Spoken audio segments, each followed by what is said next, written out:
Magandang buhay guys! Welcome sa ating panibagong vlog! At kayo ngayon nanonood sa Queen Haru TV. Guys, kung nagustuhan ninyo yung nakaraang rampage natin, doon sa mismong Intramuros, ngayon mas magugustuhan ninyo dahil papasyalan naman natin ngayon yung dalawa lang naman sa mga simbahan na nasa loob ng Intramuros. Yes, tama yung narinig. Ang simbahan ng San Agustin Church at ng Manila Cathedral. Kaya naman guys, mga kahar-har, ano pang inaantay ninyo? Tara na! Gora na! Kumpa na! Dito sa Intramuros Part 2!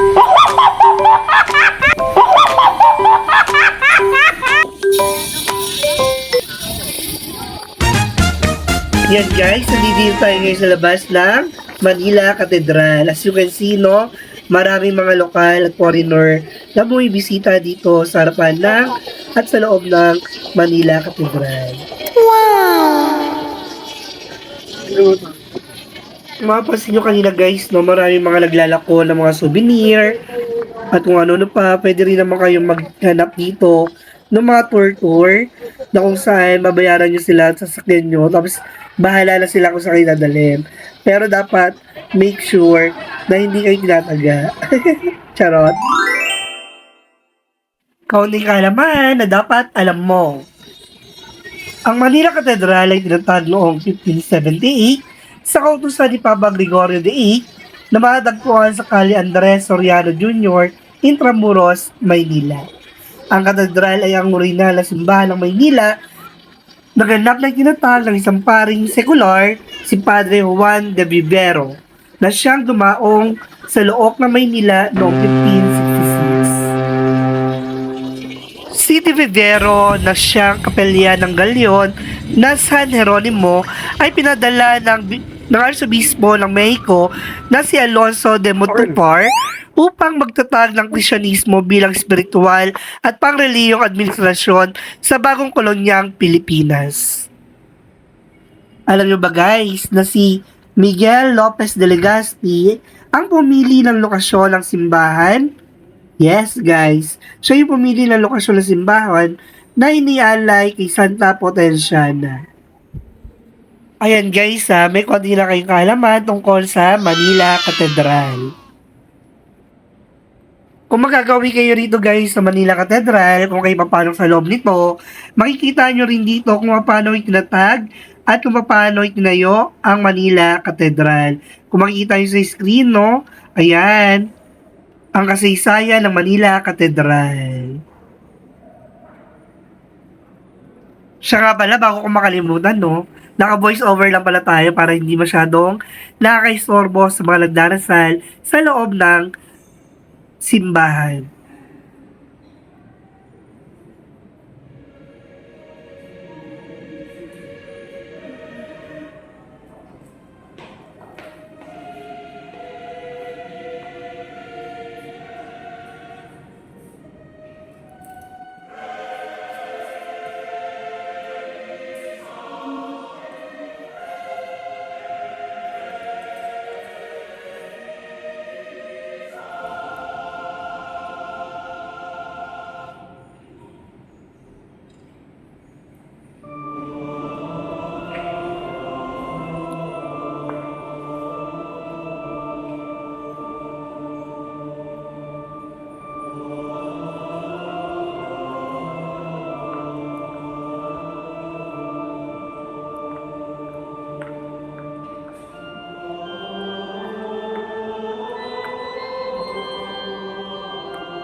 Mababaks pa rin sa simbahan ng pagiging religyoso, hindi lamang ng mga Pilipino guys, pati na rin ng mga dayuhan na nagmula pa sa iba't ibang panig ng daigdig. Guys, ang katedral nito ay sumasalamin sa ating mga Pilipino. You know why? Kasi kahit na ilang beses itong mabuwal at kahit ano pang pangyayari ang pagsubok sa tatag nito, patuloy at patuloy pa rin itong babangon at magsisimulang muli. Para tayo mga Pilipino, very resilient, no? Na kung saan, mabilis tayong, maka-agapay para makabangon sa buhay. So, yan guys, no? Hanggang dito muna tayo. Susunod naman natin pagkikita at di naman pasyalan ang San Agustin Church. Sa susunod natin pagkikita guys, dito sa ating channel, atin naman tutuklasin at bibisitahin ang San Agustin Church. Yes! Ano nga ba yung mga maaaring matuklasan dito? Ano nga ba mga bumabalot sa simbahan ito? Naku, no, guys, I'm so excited para sa susunod natin pagkikita. Pero, syempre, no, hanggang dito lang muna tayo kasi medyo mahaba na itong ating video. So, huwag kayong aalis guys ha. Dito lang kayo at tumutok kayo sa ating channel sa mga susunod na araw para na sa ganoon, makapiling pa rin namin kayo. So, mula rito sa Intramuros City, Manila Cathedral, isa mo lang pagpapaalam sa inyong lahat guys. Bye-bye! Out time!